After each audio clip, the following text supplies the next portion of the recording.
Thank you so much, ladies and gentlemen. A very, very warm welcome to the Republic Visionary Indians Mumbai edition. And as Republic, you just witnessed our journey.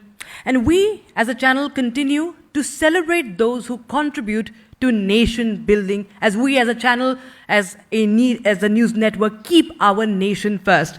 And today we are celebrating stories that matter, the stories of leadership, courage, and nation building. Now, Republic Visionary Indians is a prestigious national platform created to honor those individuals who are shaping India's future through governance, through enterprise, innovation, and public service. And on a day when we celebrate democratic values and constitutional ideals, we are bringing together leaders who are turning those ideals into real action. These are the architects of modern India, as we are on path of a Viksit Bharat, the policy makers, the entrepreneurs, the institution builders, and the change makers. Today, from the maximum city of Mumbai, the city that never stops, we are celebrating them. And without further ado, we are going to start with our first fireside chat, the first session. It's about how prosperity is married to purpose. This is about Maharashtra's sustainable future. And we will be welcoming now Mr. Vijay Karia, Chairman, Managing Director, Ravin Group. As Chairman and Managing Director of the Ravin Group, Mr. Karia has led the company's expansion into over 100 countries, driven by a commitment to advanced technologies and purpose-led growth. His leadership is not just about business success, it's about making a lasting impact in this world. And I now invite my colleague Himanshu Shekhar, Editor, Digital News Operations, to accompany Mr. Vijay Karia to the stage, Chairman, Managing Director of the Ravin Group, for the inaugural chat session.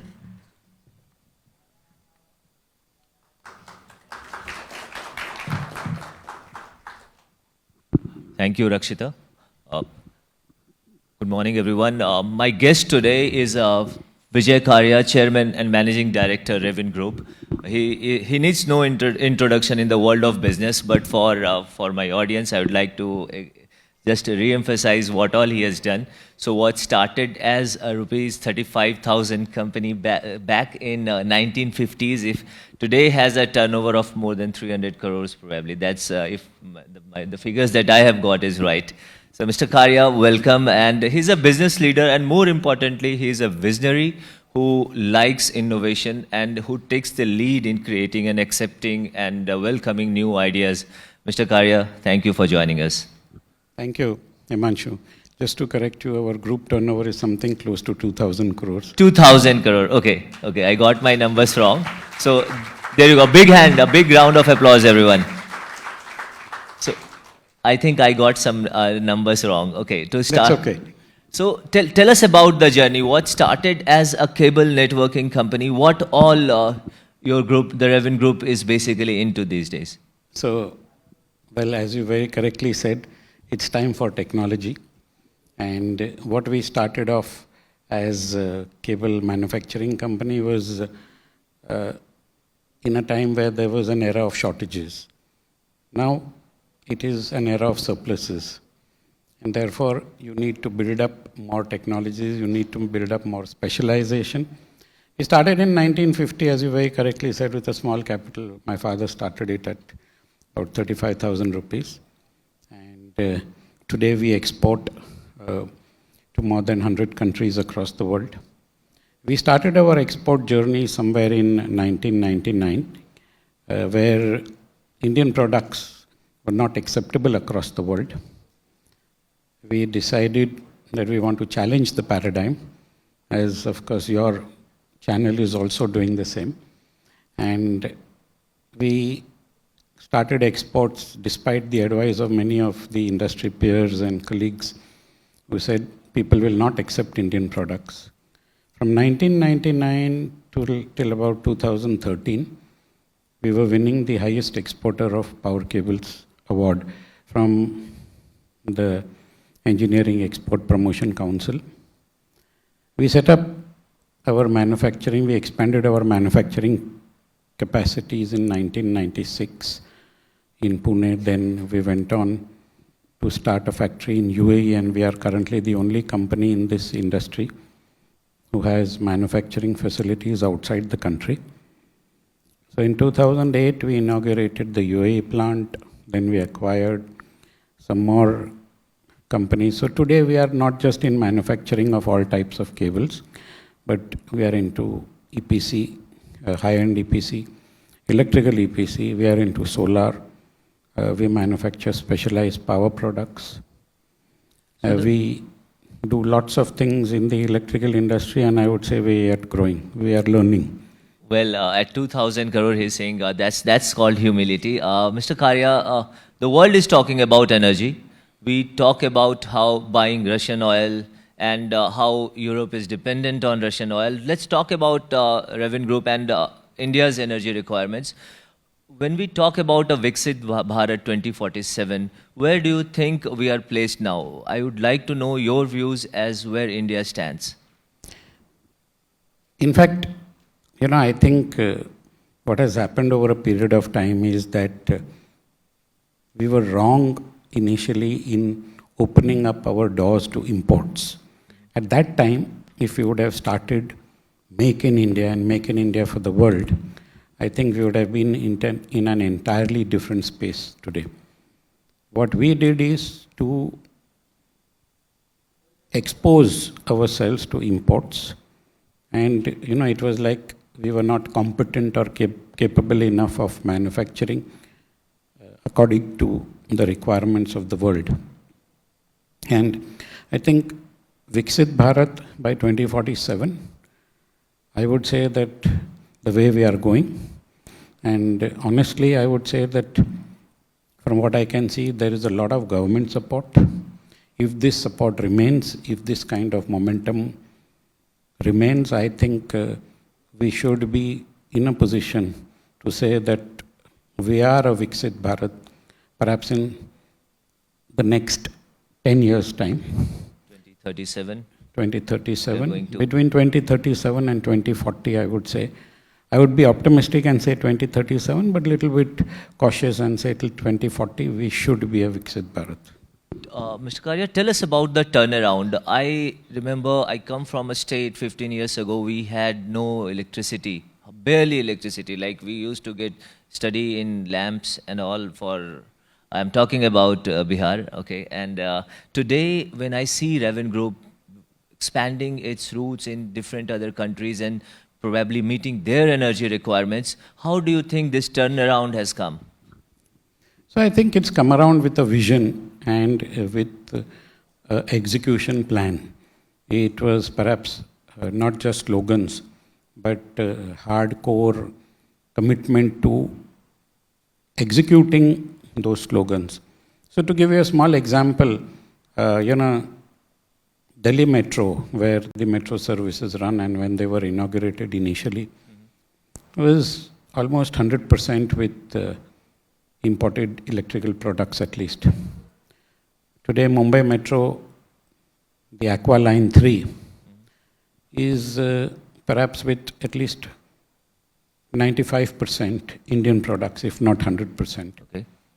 And that's because the government put its money where its mouth was.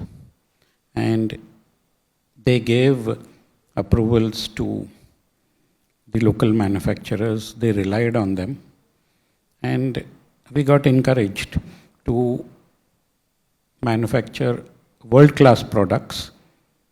So some of our products, for example, we have supplied to the British Rail, our cables, we've supplied to the Doha Metro products, and it was surprising to us that those countries were accepting our products till even a few decades ago.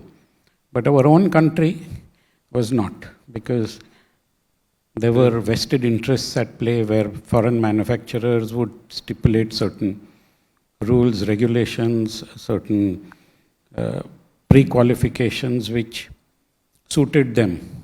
Now, if in India you manufacture and you are not able to supply, how will you have a supply record? So you think that that system has probably changed now, or it's changing for better? Yes, definitely it is. And that has helped Indian companies, Ravin Group including, in manufacturing world-class products and supplying it to India and across the globe. That's right.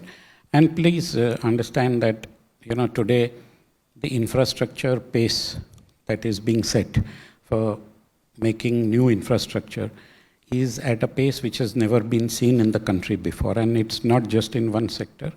It's in all sectors. You are seeing highways, you are seeing railways, you are seeing the bullet train, you are seeing the airports, ports, you are seeing new commercial complexes, residential buildings. You're seeing a lot of things happening which were not happening simultaneously before. Now here I don't think any industry can complain that their products are not being picked up or their industry is not doing well. And credit to the government also that when they saw that the US market closed its doors to India, they revised the GST norms and they accelerated some reforms on that side. So I think when the government is aware of the industry needs, the industry also responds. And they're working in a more transparent manner than it used to be. So you think transparency also has been the key to it? I think two things I can say for sure. Transparency as well as, I can tell you that in my discussions with some of one of the senior most ministers in the government, he highlighted the fact that they supported certain companies on the software side to come to India and start up in India. And that has resulted in this company being able to compete with the world leaders on the software side, on the email side, on the ERP side, on the CRM side, etc. And it's something fantastic when the government reaches out to you and tells you, come on guy, do it, we are there to support you. Mr. Karia, what are the challenges now? We talked about how things have improved. You see a shift in global supply chain now, and it's a lot more happening in India. But still, are there challenges that we need to overcome? Oh yes, there are huge challenges. And I think one of the biggest challenges that we face, where though people say that there is a shortage of labor, there is a surplus of labor, sorry. I would say there is a shortage of skill. And, we need to skill our people. So skilling is one area. I think our country yet has a long way to go in terms of reduction in costs. Our costs are pretty high and, some stable policy matters are what is required to keep the industry, I would say, very gung-ho about the requirements. And if we are able to sort out some of these issues like supply chain management, like creating proper infrastructure for industries, our costs are too high, banks are not lending. Okay. This is a big issue because, they want collateral. Now if somebody is starting up a business, where does he offer the collateral from? So these are some areas where in terms of costs, our productivity is low. People say that our labor costs are low. I say yes, our labor costs in absolute terms might be lower, but when compared with productivity, our labor costs are pretty high. Okay, so how do you see now technology coming and helping you in terms of getting skilled laborers? Is there a role to play? Like, will there be a lesser dependency on human laborers when technology comes in? How is that changing? So I would say that, rather than us looking at technology replacing labor, we would say that technology would actually enhance the skill of the people, and that is what would give them better pay scales, that is what would give them some more access to new jobs. And rather than being labor intensive, we should be skill intensive. And with skilling, we would be able to come across. Automation should not be looked at in terms of that it will replace labor. Automation would be looked at in the way that it will enhance productivity, it will enhance the consistency in quality. And, automation is the need of the hour. Whether you like it or not, AI is here to stay. If you don't accept it, you're going to get left behind.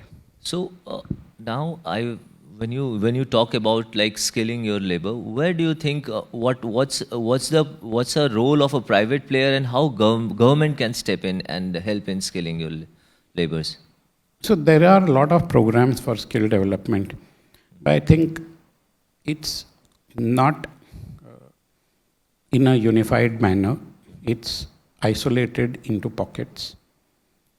It is mainly left to the private industry to skill the people. The large sectors are able to afford to hire laborers, spend time skilling them. But if you see today the hospitality business, people who get skilled, people who are, companies are spending huge amount of time, effort, money to skill them. And then those people take that experience and they leave and they go and join other jobs.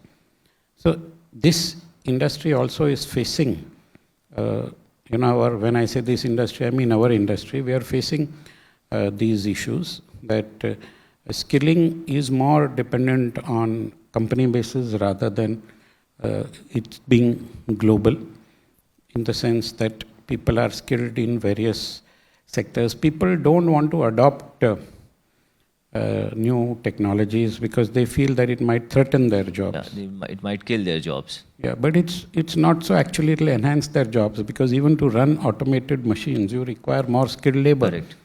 So I can say for sure, I have been saying this from many platforms across the years, is give me people, how many ever people you can, I'm willing to employ them. Well, Mr. Karia, I think the entire world, when computers were about to come, and people talked about that how world will lose jobs and all, but things have changed. So I think it's the same phase that industry is going through with AI and automation that but I think your words are pretty something that gives a food for thought to the government and to all the young ones who are listening us. Mr. Karia, your closing remarks, how do you see India being positioned at the world stage when we talk about the global supply chains, be it cable networking, be it energy requirements, and what do you think is the way ahead? So one is, I say that the word energy is being replaced with the word electricity. It's no longer about energy. Everything gets converted, whether you say nuclear, whether you say solar, whether you say wind, everything converts to electricity. The challenge today, and I think the government has realized this, and I admire them for their foresight, is the fact that they have given a lot of incentives to data companies to invest into India. And that's a long-term foresight, it's a long-term vision. And we heard, and we are hearing during the current AI summit, that people are saying that the country which holds the maximum amount of data will be having the maximum amount of AI. Secondly, what enthuses us very much is the fact that we have a very young population, a population which is English speaking, population which is very conversant with mobile phones and computers, etc. 6 and 8 year kids can today do more than what I and you can perhaps do that. We have to be enthusiastic about this. So I think what we need to do as a country is encourage out of the box thinking. We need to process or give more funds into R&D. We need to have the confidence in the local supply chains, encourage them to go outside the country and set up supply chains. I am very happy that in my industry, we were the pioneers to go outside the country. We were advised by seniors not to do that. We did that, and now the same seniors who advised us not to do that are following us. So that's very good for us. India is taking a position on the world map. I think we should not compare ourselves with any other country. We should not constantly throw statistics and say that, we are here and X country or Y country is there. We just need to put our head down, work, and we will gain our position in this world because A, we are a democracy. People prefer that democracy rather than autocracy or, monopoly or even the monarchs. Monarchs, yes. Where we are seeing what is happening with some revelations, etc. So I think we are in a good, very sweet spot. And what I admire the most is the vision that our country is going ahead with and the support that it is extending to the industry, both manufacturing as well as to the service industry. The AI summit was an excellent idea, and we have seen the kind of crowds that it has drawn. Now, whatever happens, when you bring such a lively and such a futuristic topic on the table, it's going to enthuse a lot of people who didn't know about AI yesterday to get into it. And already I can say for sure, I know that small companies are so much into AI and they are offering us so many different products that we ourselves are saying that, wow, we'd never thought of this before. So we are creative, we'll get ahead, we'll get our place under the sun. We need not worry too much about what the other countries are doing. Thank you, Mr. Karia. Thank you for this wonderful session. So his ideas about take risks, do not be afraid of taking risks and do things that you think is right. Thank you. Vijay Karia, thank you for joining for this wonderful session. Thank you. Big round of applause, ladies and gentlemen, and always a pleasure having thank you, sir. Mr. Karia on Republic stage. And I request him to please stay with us, and Himanshu Shekhar will be felicitating him on the stage as a token of appreciation and gratitude from Republic Media Network side. Ladies and gentlemen, can we have a round of applause?